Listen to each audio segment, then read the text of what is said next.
know it gets a little challenging to view. System and Perfect. Okay, let's get started. we understand basically through an assessment process, a learning gap, learning outcome gap, and then later a learning outcome attended. As we roll those learning outcomes up, those become now the investigative agency investigating this as an act of terrorism. As the investigation continues, the FBI search with any tips or information that might help them carry out the ongoing probe. They would appreciate you. Can you guys hear or not? We lost some of the audio. Okay, maybe Shavona, I'll walk it through if you just run the video, but off the audio on your side if you can. Sure, will do. So let's start again at the beginning, and I'll just talk you through it. So fundamentally, we have an actor, which we've called here HDFG trainee. They are an internal student employee. There is a secondary actor with a very similar flow, which is an agent, which are, let's say, from US concepts, it would be a contract employee versus a normal full-time FTE. The agents are very slightly different in the sense of the role designation, but this one's more complex, so it'll downscale for the agent. And based on a current role, we understand what that role requires in the sense of competency or mandatory training. They may or may not have an aspirational role, and that has its own set of competencies associated. So at any one time, they have a training gap, which is identified by shall we say, the knowledge they don't have based on some testing at the beginning, and then the knowledge they should have, which is the competencies, let's say, okay? And around that, there is a constantly sinking gap as they take on training. Those trainings have related outcomes associated with the competency, and when we look later at the video around how we build those things, we have related rubrics around each learning outcome. So not so different in the sense to sort of traditional education at a school level.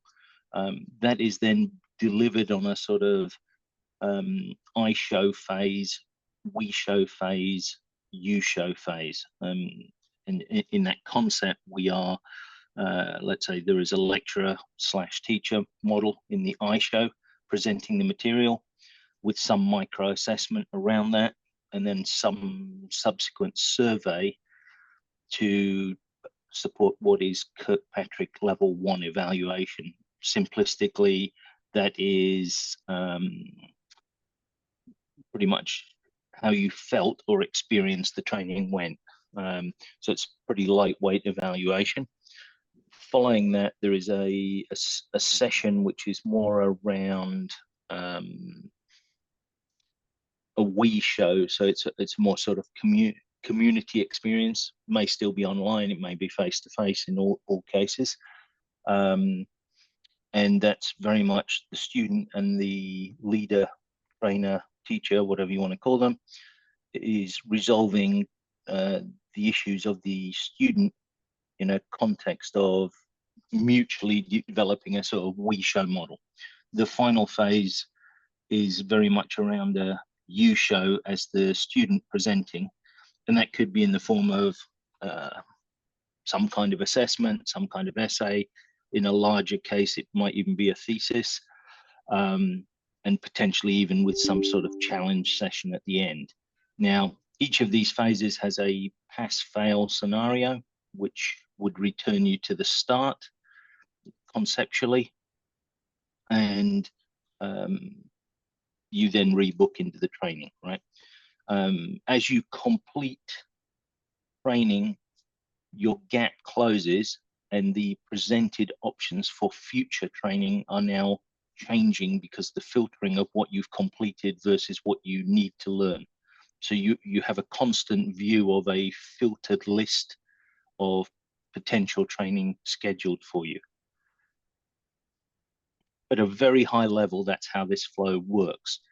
Now, we surf it, just to give it a bit more context, and when you watch the videos again, you'll get the idea. This integration obviously integrates to the HR system. It has a series of email flows, and it also pulls the competencies across from the HR system. It maintains what is pending for the student, probably in the SIS. It takes on the assessments in the SIS.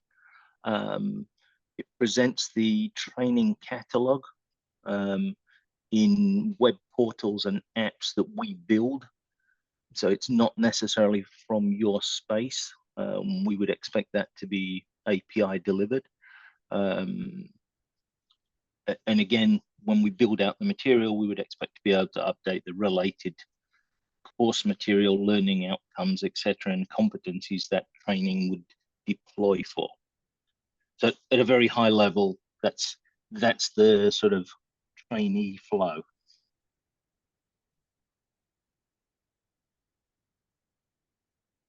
I'm happy to go through it one more time if you need it, or you can watch it offline, but I think sort of at a high level, that kind of covers it.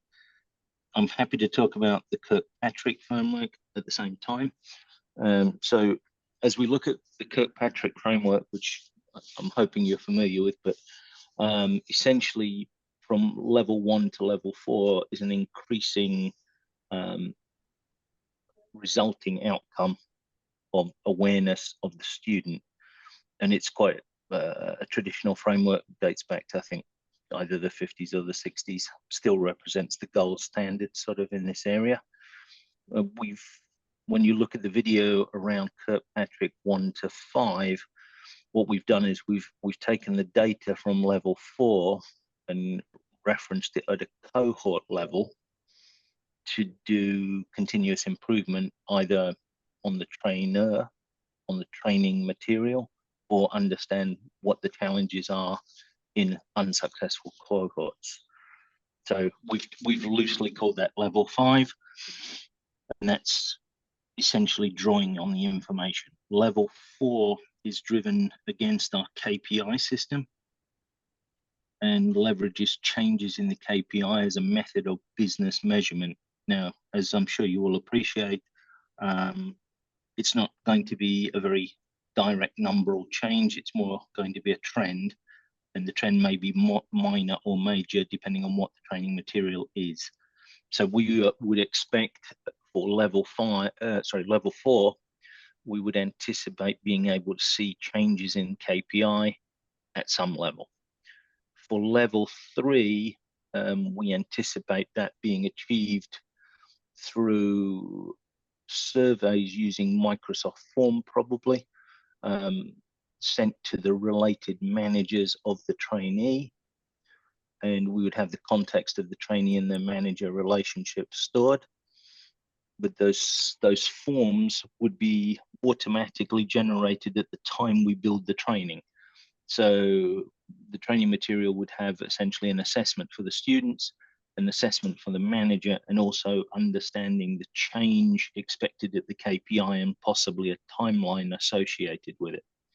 So you wouldn't expect an instant KPI change. Similarly, you wouldn't expect the manager to see the changes from the day 1 of return from studying. So those aspects need to be built out in the back-end system. I suspect some of it sits in the SIS, some of it sits in the LMS environment.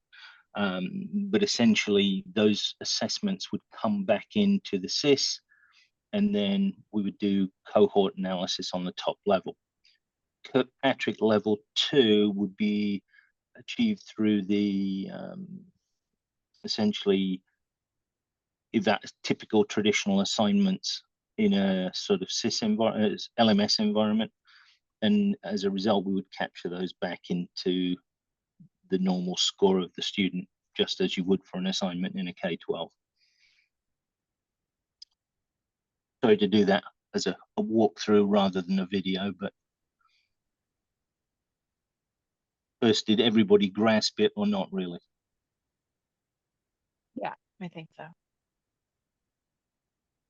So not so different in a way to K-12, but quite different in another way. And there's quite a lot of integration to make it work, far more than your probably typical Power School K-12.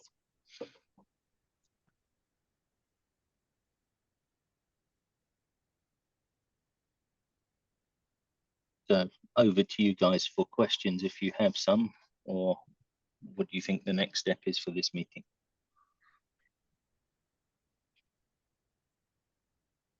Well, and Lanny, if you have thoughts, I guess the KPIs could live in the SIS as sort of like standards per se, but I mean, ultimately, most of this would be happening. I feel like this would be happening in Schoology for the most part. Yes, you'd be building your curriculum or your training in there with dependencies.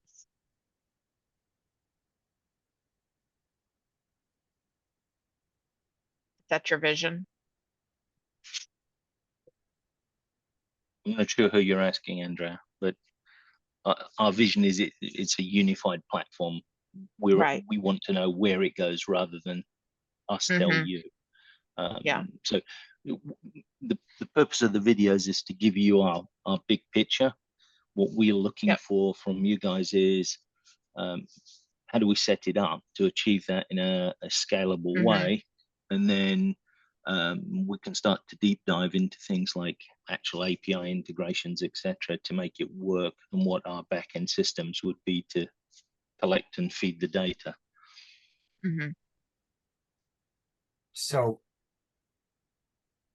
thank you, Andrea, because you just connected something for me, because I didn't quite understand what I was watching yet. I got asked this afternoon, so I haven't had any time to really look at this.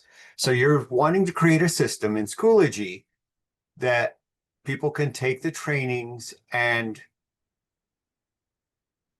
provide responses and get effectively grades, which you guys are calling KPIs.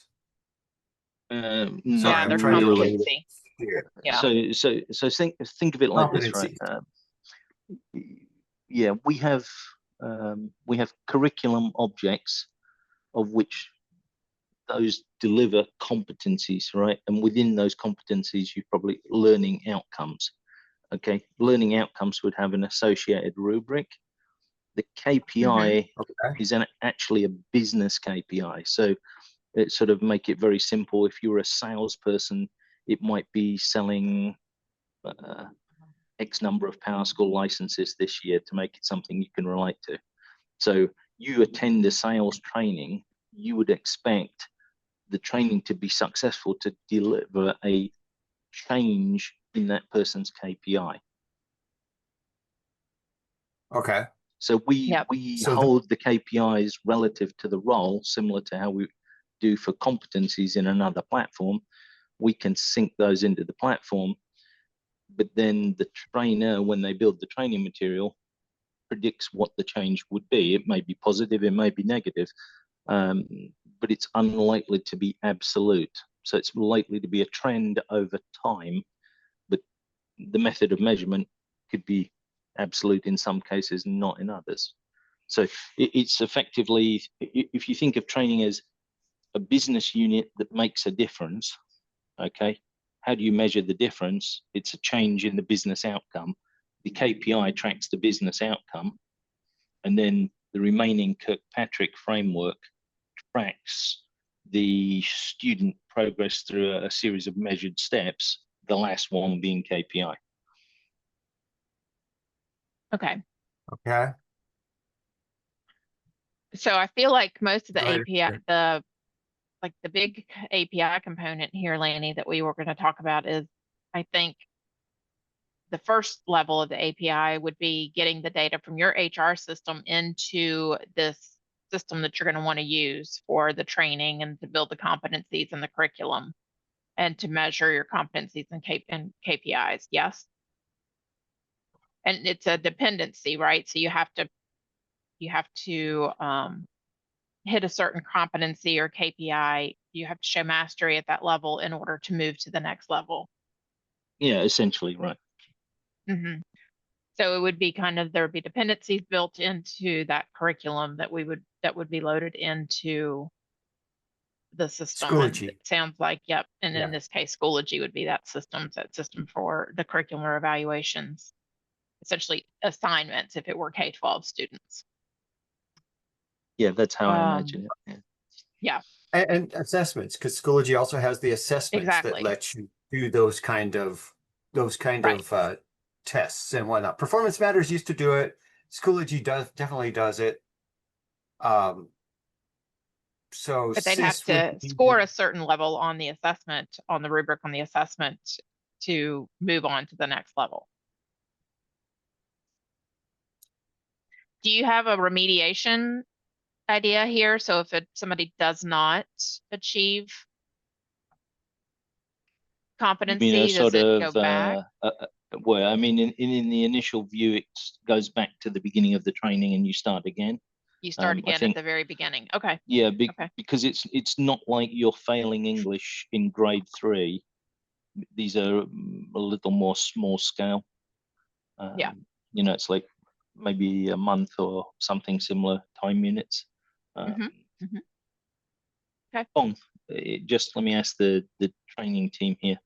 In some of your larger trainings, like the mini MBA stuff, if somebody fails a module, what do you do? Do you make them redo the whole module, or do you make them take a small piece to catch up, or how do you deal with it?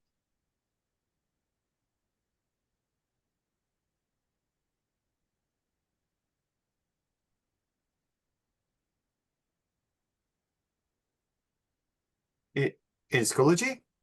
No, I'm asking the Victoria Institute team who are Okay, on the I'm call. sorry. Yes. Yeah, that's fine. No worries. Mr. Kong is the contact for that. Mr. Kong, in a larger course like mini MBA, when somebody fails a unit, do you make them retake the unit, or do you do some sort of remedial training?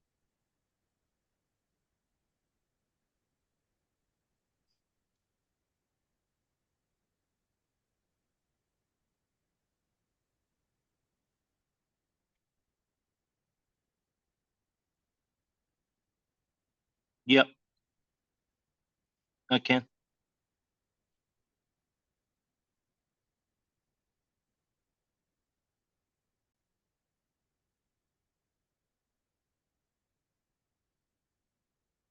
Okay, but imagine they fail, let's say, accounting in a mini MBA.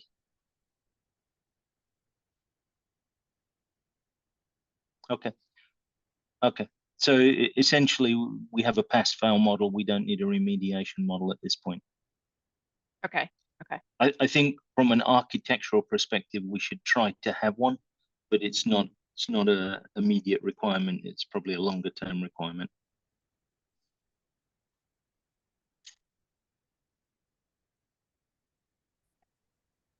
For the timing on these, so I'm going to kind of shift gears a little bit.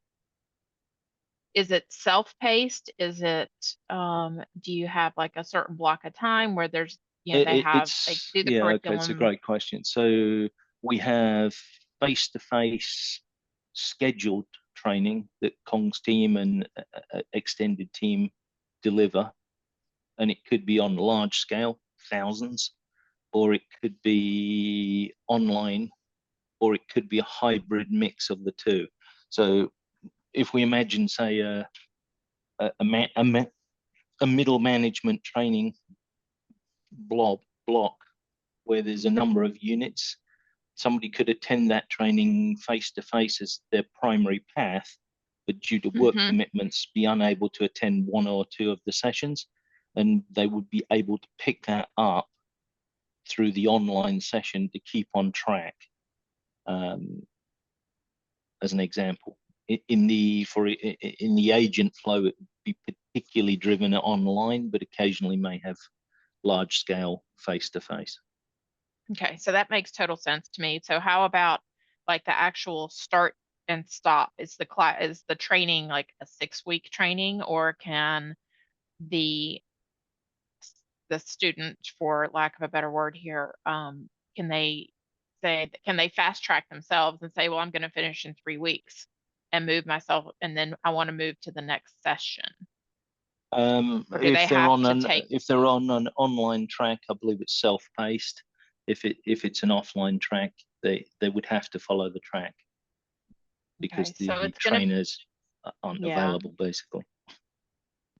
that's where you're going to get into a little bit of administrative overhead, is if you have a large population of that online self-paced, if you have a lot of people there, because you have to have some sort of stop date and start date.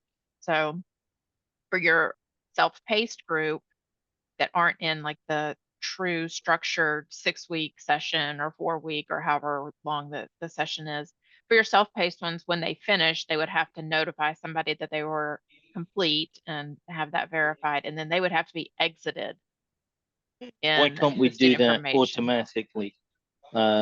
Basically based on a completion of the assessments. So at the end of the completion of assessments, then they're moved to the next phase. Remembering here, if somebody's doing a training and it impacts their KPI, that journey's quite unlikely to be a short journey, right? So you wouldn't expect the level 4 assessment to come in probably within a month even, because you would expect them to start showing the trends. The manager would get the survey for that, and then their monthly KPI might not be impacted in the first month, but it may be in the second month. Maybe in some cases it's more than even 2 months. So I think it would be, you would do the physical training, you would complete a series of assignments, and each one of those assignments addresses the Kirkpatrick level 1 through 4, but the dates expand quite heavily by the time you get to level 4. Yeah, I mean, you're going to have to set up terms that match. Either you're going to have to set up terms and then build out the schedule. And again, the problem's going to be if they finish it early, you're going to have to but we can exit them, automate or they're that. going to have a, Presumably we could automate that, right? We could build some kind of scripting process that potentially, when a certain set of criteria is achieved, then we achieve it. I don't see the school operating on a term basis. I see them operating on a very open year basis rather than a 4-term model or a 3-term model. So if you enroll in a class, then just, I'm trying to relate it back to my K-12 here. If you enroll in a class and start taking a training and complete levels 1, 2, and 3, those would all be in that same class, for lack of a better. Yep, that's what I would When you expect. complete 4, would you then be expected to exit the class and enter a new class, or are you going to have all your trainings? You would have achieved a learning outcome in a syllabus, let's say. So if you think of it as you've learned intermediary calculus in mathematics. Yep. That's probably the analogy. And you've demonstrated your mastery and you've passed the assessment, so you're ready for the next step. Yeah, correct. So you've become eligible for whatever the follow-up training is, and you've somehow achieved your basic competency, right? So what we would anticipate is you're marked off completed, but there are more trainings potentially. Yeah. So I'm not sure how we would automate that, and that's why we brought Lanny for his expertise and to think through that. Yeah, I We- don't know we- exactly how you'd automate that when you, with it a would still have script. to be, it would still have to be a manual intervention at some point because we still need a human interaction with our software. So as soon Yeah. as the class is complete, we could then say, okay, you've completed this class, you've got your whatever grade level. Mm. You can now enroll in the next class and get scheduled in the next class and start the next class. But that's still going to require Well, it would be, so think of let's say a training like middle management training. It's a block of training, so it would be akin to perhaps a single year of English. Within that Right. single year of English, you have a series of learning outcomes you expect to achieve, right? And each one has a Right. rubric and it has a pacing guide, etc., etc. It's not so different, right? So you might fail, let's say, intermediary calculus and have to redo it during the course of the year, but the remaining stuff continues, and it's not really any different. So all you end up with is a scenario where you're automatically enrolled in a series of events that aren't necessarily a year based, they're a period of time based. right. But the automatically enrolled is the problem. Yeah, that's that's the little bit of the challenge here. We're not saying it's impossible. It's just we've not ever encountered this before, so we might have to take that back to some other folks and see if anybody else has run into that. Okay, so we need to So pick that one you up could as set up- an action item. Right. So you could set up a July 1 to June 30 year. You could Yep. have people enrolled in those classes in a class for that year. Mhm. Once they complete that class, you would have a prereq set up so that, hey, they've completed this class, they can now register and enroll in this next class. Yep. The automation is the hard thing that we haven't done yet. But I don't think we're I think we're slightly not quite aligned, right? So Right. Okay. And let- that's obvious to me, but yeah, so let me explain where I see it, and I don't think the roadblock you're creating or visualizing is correct. So you're subscribing to a course, let's say, let's call it mini MBA, because it'll be easier for everybody to visualize.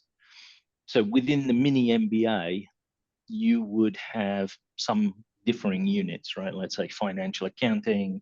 And within financial accounting, you would have subunits. Okay, so essentially you schedule mini MBA. If you're doing it face to face, it has a schedule, and you are essentially assigned to all those schedules when you sign up for mini MBA. Yep. And as you go through it, the assessments are passed or failed, whether they're level 1, level 4, doesn't matter. But loosely, it's a chunk of training with the title of mini MBA, delivering a series of sub competencies and sub learning outcomes. When you're talking about auto scheduling the next class, there is no requirement to schedule mini MBA 2 automatically. The student would be eligible to select that at their time through their employee portal. However, where we expect sort of automated scheduling is you signed up for mini MBA 2, and there are 20 face-to-face units on these dates, and you automatically in those dates. Are we now more aligned? Yeah, somewhat. yeah, you Yeah, can put it- all those units inside one class. Yes. Okay, Yeah. so that's what we're expecting. We're not expecting you to be auto enrolled in the next piece of training. That's a Okay. manual step from our perspective. So Yeah. what we are expecting is your list of courses you could choose to be refined based on the assessments you've achieved and competencies now you've scored. Yes, So we you're can s- do that. Yeah, okay. We yeah. absolutely can do that. I Okay, didn't Paulo, think you it was came the off gap mute. when we talked about. Sorry? Paulo, Oh, you came yeah, off I mute. was just confirming in K through 12 language, it sounds like it's simply a course, the MBA, that they're enrolled in, and then I think what we're talking about is units, right? So Yeah, units within the essentially. course. Yes. And the learning outcomes, the Kirkpatrick 1 through 4, 5, that's going to be the learning outcomes that they're No, being. no, that's not the case. So, Those are the so you've got a KPIs. course, The you've got KPIs. a unit, below unit, you've got a learning outcome. And then the measurement of learning outcomes are Kirkpatrick 1 through 4. So think of it as different tiers of assessment. And those, so you might think of formative and summative from a K-12 perspective, and you would just have different types of assessment that have bigger impact in the result. But So Paulo, like it's an course, unit, assignment. learning outcome. Yes. Yeah. So you've got course, unit, and essentially like in a K-12 language would be assignment, and then maybe the standard, which is the component of the assignment. No, Gotcha. one more tier before we go further. So you've got course, unit, Course, unit, learning outcome, and then which is- assessment of learning outcome. So okay. yeah, okay. So assignment, then the score of the assignment, and then the component of the assignment is the KPI or Kirkpatrick. Yeah, Right. Kirkpatrick And is you the can have those measurement final- framework, let's say. You can have those final assessment tests even after that for that full KPI feel if you want. So yes. Yeah, That makes perfect and- sense. and I would avoid using the word KPI for your side because we use it from a commercial side, and it will get very confusing for the team, right? So That's Yeah. okay. from your We can- perspective, it's an You have your final assessment. assessments that say, Exactly. yes, you've passed this competency. You can now move on to the next unit. That can all be done in one set of units. Yes. Yeah. In Schoology. Yes. Yeah.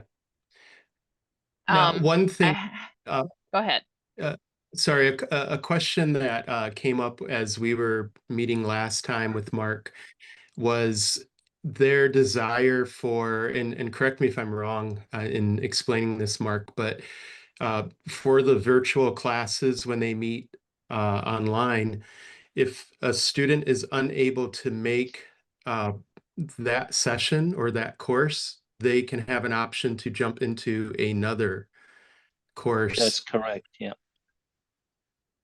And I'm trying to think through that architecture as far as students being able to jump from one section to another section, and how that would be handled from a cohort standpoint within Schoology at this level.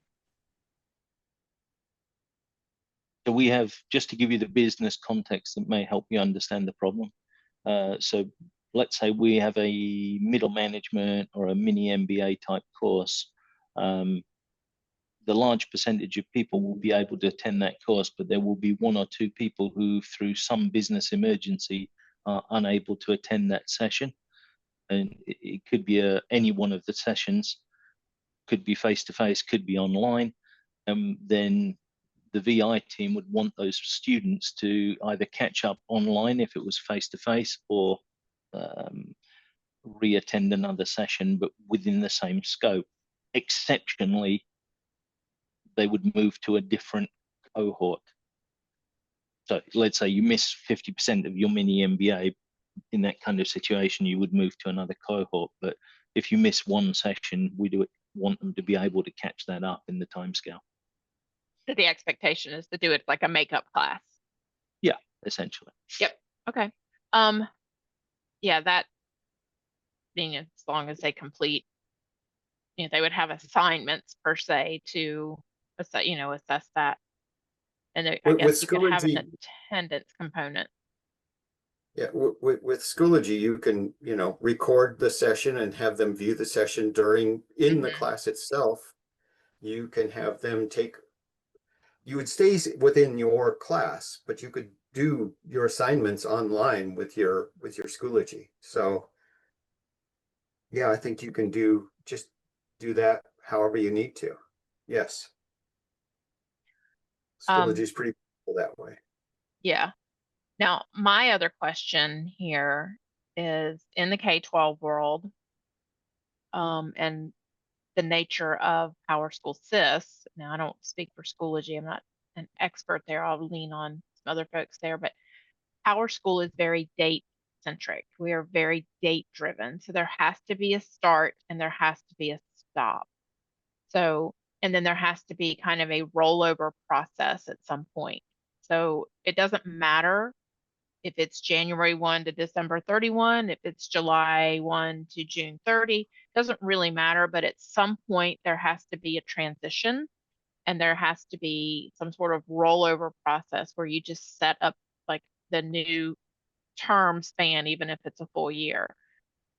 And we loosely imagine the calendar is based on the Jan 1 to December 31st. okay.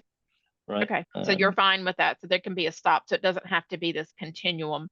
And we would still have to roll everybody over so they would like have those New Year dates and things like that. And for everything will sync up and work. It requires this, all the systems require that. So maybe just like slapping back, there's two things that came up in the last few minutes. So I'll pick both up, and then we see this as we've employees who've been with the business for 30 years.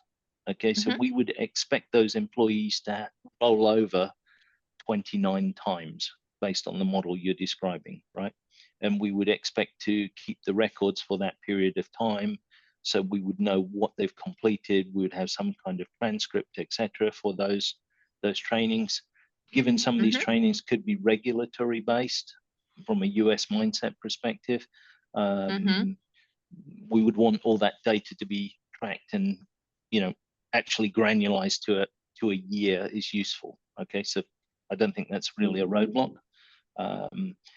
What might be a roadblock, and we need to think carefully about this, is the school, Victoria Institute, delivers training basically whenever they need to. So they could have training that crosses a year. So we need to at least consider how that would work, right? Whether it becomes 2 trainings from the implementation or whether it's a single training. So let's say we start a mini MBA that lasts 2 months on the 1st of December, how we would deal with that transition across the year end from a PowerSchool perspective. The other one I want to talk about is we want to know who attended these classes, right? So we need to integrate some level of attendance tracking into it, whether it's from Zoom, Teams, Google Meet, or it's from some kind of assessment within Schoology, or it's from a physical tap of their ID card on a gate reader. All of those kind of flows need to exist depending on the type of class and the volume of people. So some of the classes the team needs to run are in the thousands of people, so it needs to be very people driven rather than the other way around, if you see what I mean. So I wanted to raise that as a topic, and I know Kong's team at VI, it's a big issue for them because it needs to be pretty automated. Yeah, I think that's the key word there on the attendance. Isn't that, Mark? You were mentioning it being an automated attendance from the attendance online. Yeah, correct. That in a perfect world is what we're looking at. Yeah, so we could achieve that. So I give you a couple of scenarios that I already thought about. So we have a session, and essentially that session is online, a micro learning, and there is a micro assessment at the end of it. If you take the micro assessment, that becomes your attendance module check. If you fail to do that, then you may be considered not to have attended on a one-on-one type model. However, on a 10,000 training type model, that may not work out quite so cleanly. So we need to be able to pull back the data from the attendees who've logged in to, let's say, the Zoom or the Teams meeting somehow, and pull that data back. And we have, let's say, in some cases, we have group attending. So we might have 600 locations with a room of 30 people in, and we want those 30 people to come into the attendance system, not simply through Teams, right? So again, comes back to the Schoology potential model. It could be QR codes, it could be something else, but we need a number of creative ways to automate attendance with high quality. Yeah, I think it's going to require some sort of interaction for each attendee or student, or, you know, whether it is a QR code or some sort of scan or some sort of, they have to log into the Yeah, my guess is it's a mixture depending curriculum on the test. type of training. Yeah. So they're going to either, you know, something is going to, they're going to have to interact somehow in order to capture their attendance. And then your Zoom or Teams or something like that for the online versions would be your backup if somebody were to challenge it and say, but I did scan my code, or I did click the assignment, or I forgot to do this, and you would go back, and hopefully that would be few and far between. We definitely need a backup plan. Yeah. Yeah. So yeah, that would be your fail safe there to catch anybody that they challenged it. Yeah. I don't know if we create some sort of assignment that gets assigned to everybody that's in that training, and they have to log in and they have to like at least acknowledge something.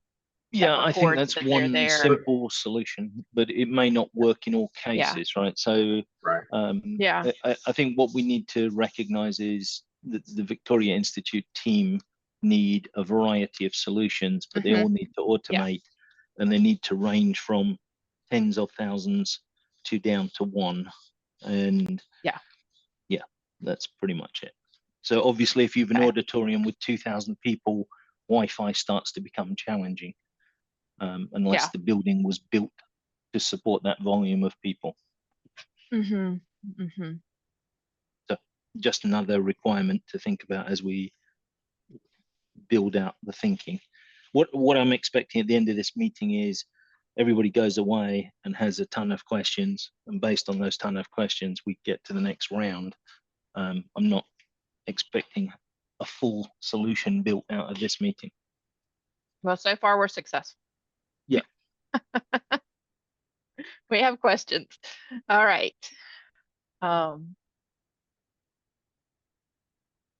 VI team, jump in anytime you think I'm not representing what you need. I'm trying my best to cover your needs. Yeah, and I feel like we can get a lot of the items on your list accomplished. I think there's going to have to be a little bit of compromise on both sides, and we continue to work as we learn more to make it better. But you know, because we all know that this is built for K-12, and we're just trying to use it in a different way than it's intended. But I think we can kind of make it work to meet your needs. I mean, at a fundamental level, we're aligned on that view, right? We use it in some of our other units as on a K-12 basis. And part of this project later is to use it on a higher education basis as well. So yeah, you know, the things that are going to be the challenge are like the attendance item that you just highlighted. That's going to be a challenge. And, you know, just kind of the curriculum, as long as we set everything up correctly and they can move, you know, from their unit to unit, and we set that all up correctly. I think we've talked through that, and that makes a little bit more sense. That's much clearer. And I think that's something that we can accomplish. Yeah, one of the challenges we had getting the initial meeting going with Shavona was the terminology for Victoria Institute. All the questions came over as K-12 format, which, you know, we get the context, but they found it very difficult to grasp that terminology. And I appreciate the reverse is probably true for you. So perhaps we need to work on a glossary of crossing terms so we're very aligned. Yeah, the nice thing though is once we have that crosswalk, within PowerSchool itself, I don't know as well downstream products, but within the PowerSchool product, we can change the labels to make them more Yeah, definitely custom we need to to, do that. yeah. And Yeah, So, you one know, more thing I suppose we all need to recognize is from wherever we have PowerSchool as the display interface to the end user, it needs to run in Vietnamese. This is not the case for the administrator view. We would expect the administrator to be bilingual, otherwise they can't work with PowerSchool. But the end trainee, it must be at a minimum 100% Vietnamese, optionally other languages. I think they can set up some localizations for Vietnamese. Vietnamese is one of the languages, and there are other languages as well. And if those locales are set up within your SIS, then the user can select the language that they want when they log in. Right, but all So the they would- training material would be predominantly Vietnamese anyway at the beginning. But this was an understanding that was there in place, and I just Yeah. want to make sure we're all aware of it rather than come back to it later. Yeah, So I mean, we do have another, Schoology, etc. And when That's we the part I don't- surface, I like don't know when we about those.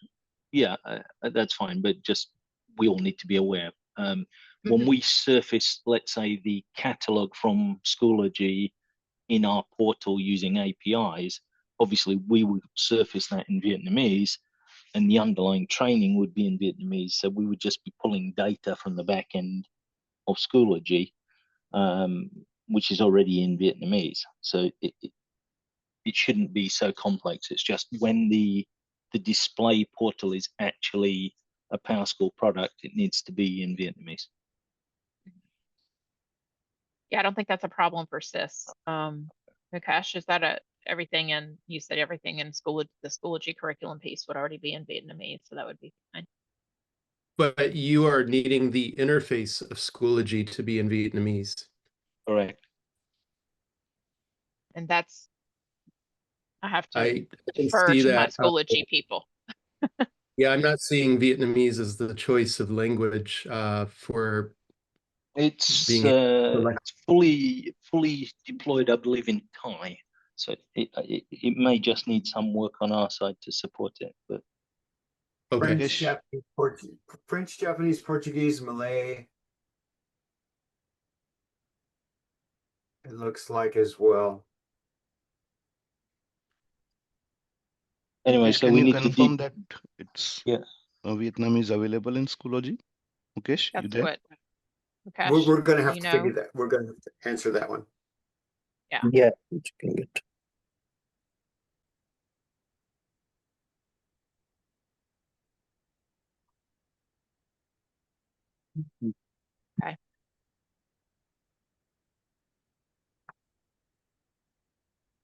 Okay, so more questions to clarify things? I think I'm good for the moment.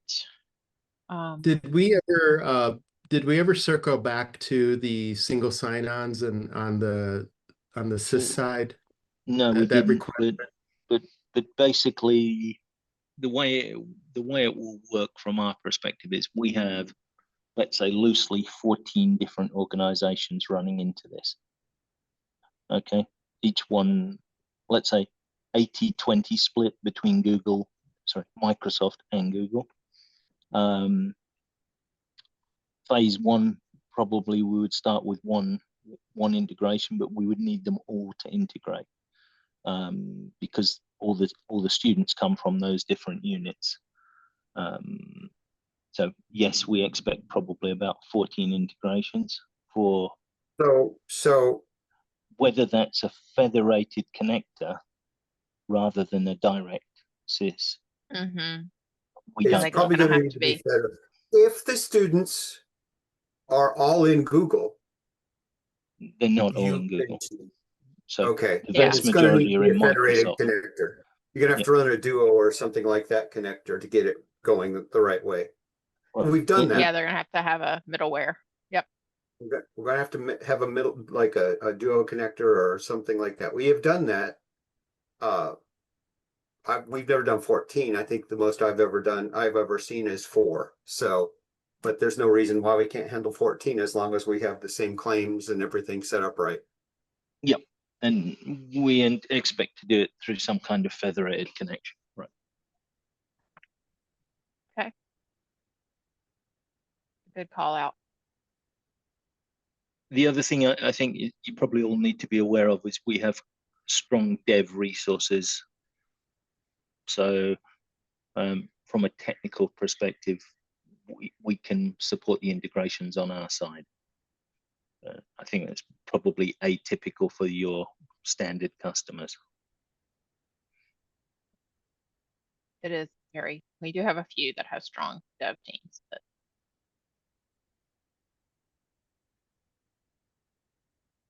So is everybody sort of clear on the trainee journey that would cause the back-end experience? Are you clear on the Kirkpatrick and the cohort to level 5? mostly I'll go back and review the videos and that'll help. Okay. Yes. I'll have to watch them a couple of times and take some more notes. Yeah, that's fine. It's I think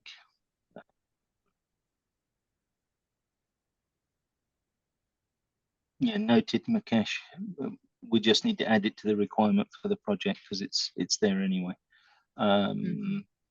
The Ong and team at Victoria, any items you want to bring up? You've watched the videos. I know from the agent flow you said some of the features aren't there, but at the high level of what we've talked about today, is there anything you want to add to what I've said so the team can take it away and consider it?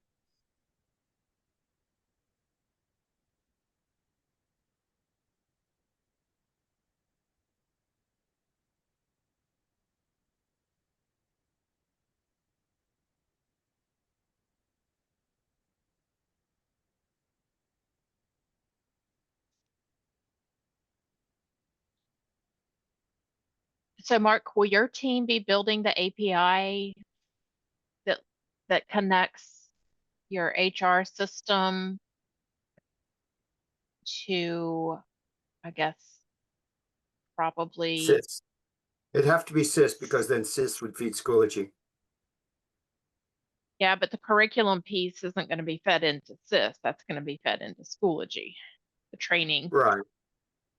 and Well, units. the training units will be created in Schoology or imported into Schoology using whatever methodology you want. Okay. But the standards would have to be in SIS, I would think. Yeah. And then they would the feed over to students would have to Schoology. be in SIS, right? And they would all be up to. I guess we need to look at that whole, what connectivity do you need to go back and forth between the 3 systems? It's more than 3 systems. And to answer Andrea's basic question, I think what we need to understand is definitely we're building the integration between our systems and your system. But we need to understand what we can do on your system. So one of the actions following up on Paolo's session previously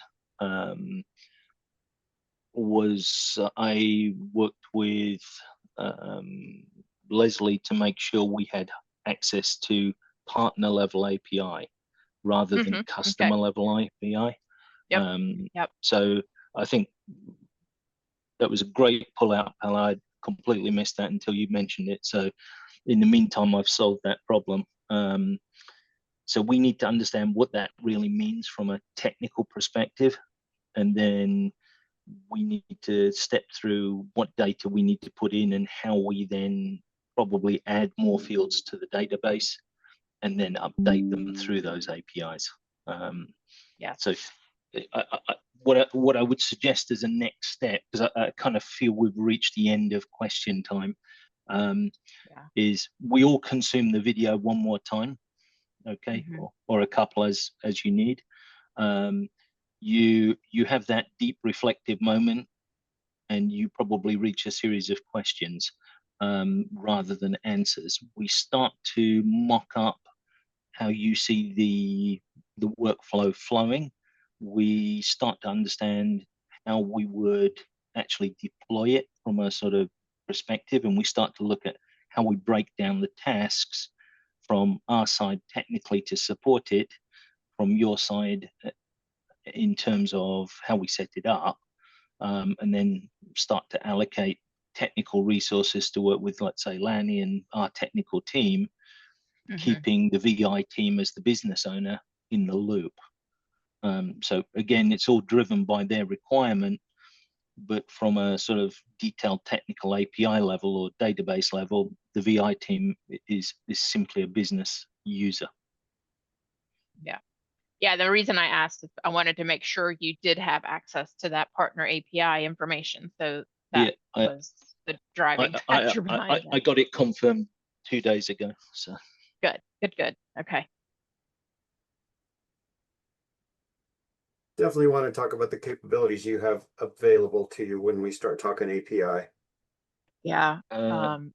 We have hundreds of people in dev teams, just to give you a sense. No, I'm talking about the actual capabilities that you're going to put into your plugin for the integration. That's what I mean. Okay.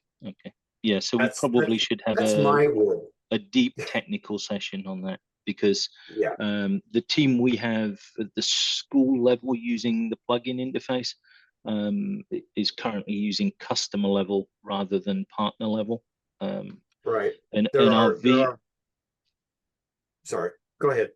And our vision is to have a unified interface across the group as a slightly longer term picture. So we would build an entity, let's say a group level interface.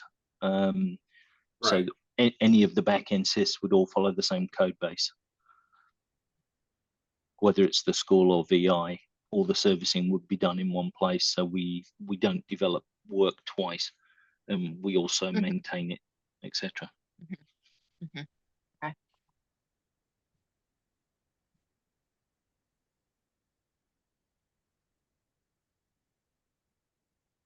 So to keep up the pace on this project, I would quite like to have twice a week meetings where we cancel them if we don't need them. Because so far the project's taken quite a long time to get going. And I appreciate the time difference isn't ideal for all of us. And maybe we have to have one in your morning and one in our morning as part of that flow. But I think it would be good if we could create a pretty regular cadence to keep this moving quickly. Yeah, I will defer to Vaibhav or Shavna to drive the meeting cadence. I am out of the office next week, but please don't. Yeah, that's fine. I mean, everybody has. I'm not a developer. I'm here just to help guide conversations and. Understand. So you definitely, me not being here is not going to slow anything down. Okay. So maybe what we do is we stick with mornings because it suits us. Shavana, I sent you 2 slots that we could repeat weekly previously. Maybe you look at that as the cadence meetings for this, and then the team can join when and if needed for the technical deep dive type stuff. We can schedule those independently. If there's material we need to consume, Lanny, on APIs, etc., to be able to help you and us get better output, it would be great if you could share those. Yeah, absolutely. Yeah, because obviously we've only seen the consumer one so far.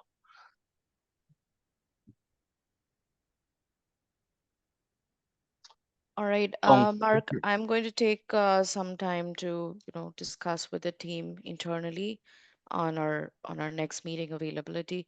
And I believe we'll need Lanny, Paulo, and also the Yeah. Schoology team to be there, because it would be more of a technical deep dive to ensure the feasibility of the solution, and in case they have any questions, those can also be discussed.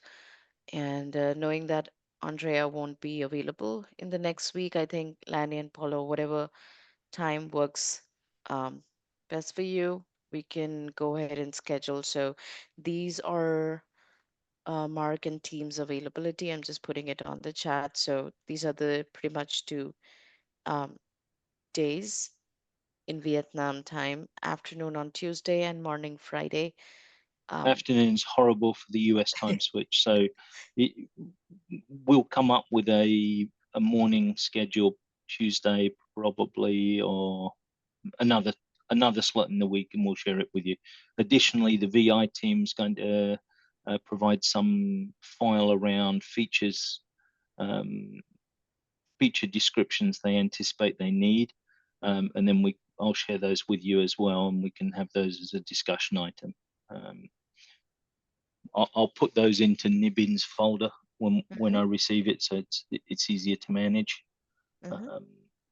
But now I realize you're all on East Coast time zone. It's easier to project the time zone for the meetings. Actually, I think that's just me. Everybody else is West Coast. They're kind of a mix.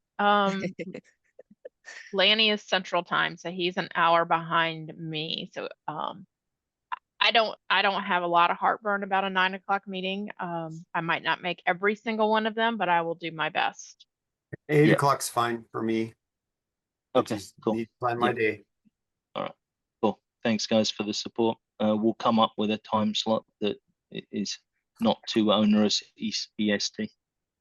Yeah, Yeah. and Mark, since we have a larger team that would be joining in these kind of meetings, and as you mentioned, there are some more documentation that Victoria team is going to work on and upload it to the Datto. I think it would be good enough to allow some time for the team to review it and then attend the next meeting. Yeah, And so we that's can have just the my next suggestion. Yeah. We can have the next meeting next Friday to give you that time. Mhm. In the meantime, I'll probably share some more files with you from VI, and then we can align basically for next Friday. What I would suggest is we create a Teams forum. I assume you're all on Microsoft. Right. Yes, we are migrating to the team. So So maybe we create a Teams forum that allows ongoing chat between the group, assuming your policies allow that, and therefore we're a little more dynamic than going meeting to meeting. That's yeah. That works. Yep. Cool. okay. Other than Andrea, team, are you all good to go for Friday morning Vietnam time? I think pretty much the same time on the 20th. I'll be out of the office, but like I said, don't hold for me. Yeah, it works for me. Okay, I think I have already got confirmation from Lanny. Mukesh and team, are we good? Yeah, it works for me also. Perfect. So, Okay. Mark, I just had a few more questions from Schoology perspective, right? So, I've understood the overview of what you're looking for, the use case, right? Additional to this, I mean, Andrea asked most of the questions which I had listed out already. Additional to this, there are more technical questions which will allow us to deep dive more into the use case that you're posting us. So what I'll do is I'll list down the questions that we have and send it across to you over an email, right? Yeah, perfect.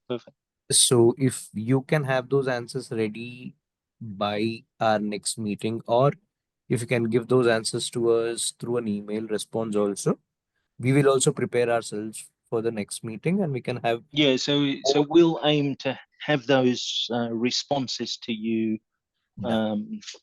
much before, so that you can digest them before the meeting. So let's say you send them in your working day today, we'll process them by end of day Perfect. Wednesday. Then you've got Thursday to look at it, and we're ready to sync on Friday. Yeah, perfect. So the questions are just like these. Like, do you have these courses currently existing somewhere where we can have a look into it? And let's say you mentioned that for each, let's say, mini MBA course that you were mentioning, for the assessment, how will your grading process be? Based on that, the automation piece will work or not, we can then decide. So something of these sorts, which is more technical, I will have those questions listed out and send it across to your team. Yeah, Then so perfect. Send the list, we'll answer them. I know Kong's team have recently revised one set of training and it's ready to go. If we had the platform ready, they're ready. And maybe we can they can do some demo or something.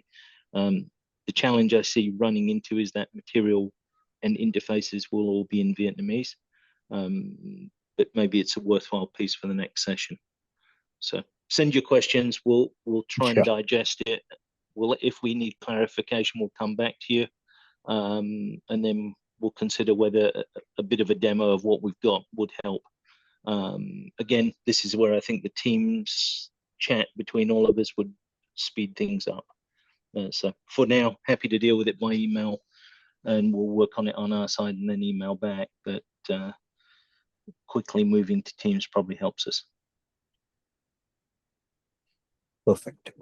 All right. That's it from me, Shona. On Sounds VI good. team, anything from your side? I know you're listening diligently and translating, but I just want to make sure your voice is heard.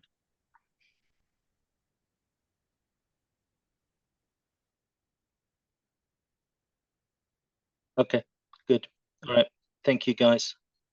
I think we've kind of reached the end of today's session. We know what to do for next steps, and then based on that, we can have a fruitful meeting for next week. All right. Thank you so much, Mark. It'll take some time for me, and then I'll be sending over the minutes of the meeting as well as the invite for upcoming meeting. All right. And then in the meantime, feel free to share any further documentation. And it would be a really great help if you can just send an email letting us know that, the required items are in the data. That way we can have the team start reviewing. Yeah, I think we're not quite at the data level yet, to be frank. I still think we're at the overall how to connect the pieces level. I think we just need to join up the underlying systems first rather than the data level objects, but we'll get there soon. Lanny, if you can share the API, Mukesh, if you share the questions you have, and I'll make sure we review with the VI team if they have any questions as well. Definitely, we need to look at how we get Vietnamese into Schoolology and what that process is. Okay. All right. Thank you. Thank you, Thanks, Mark and team. everybody. All right. Thank you. Bye for Yep. now. Thank you very Thanks, much. everyone. Have a Thanks, great everyone. rest of your day. Bye-bye. Yep. Bye. Thanks. The recording has stopped.